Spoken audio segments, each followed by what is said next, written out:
Denis Deloppe était le premier à porter plainte pour homicide involontaire suite au décès de la grand-mère de sa femme dans cette maison de retraite de Biot lors des inondations du 3 octobre 2015.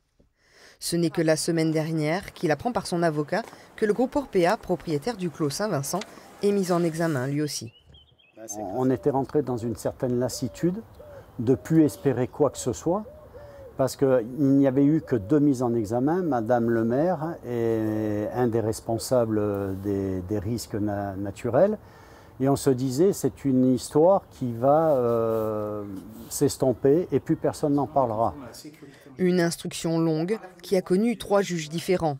Une nouvelle mise en examen qui ne semble pas perturber l'avocat du groupe Orpea.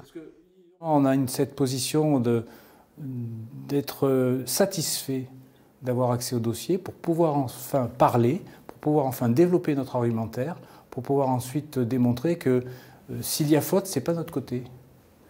J'ai l'impression qu'on cherche dans le groupe Orpea un lampiste, un fusible. Je n'ai pas l'intention de voir mes clients servir de fusible pour faire plaisir à certains autres qui pour le moment ne sont pas inquiétés. Directement visées, les conventions tripartites avec la préfecture et le conseil départemental.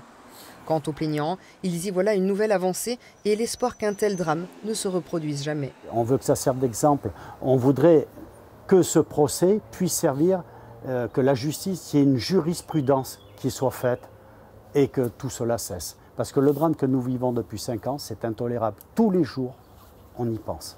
Rappelons que dans cet établissement, 3 personnes ont laissé la vie ce jour-là, 20 au total dans les Alpes-Maritimes.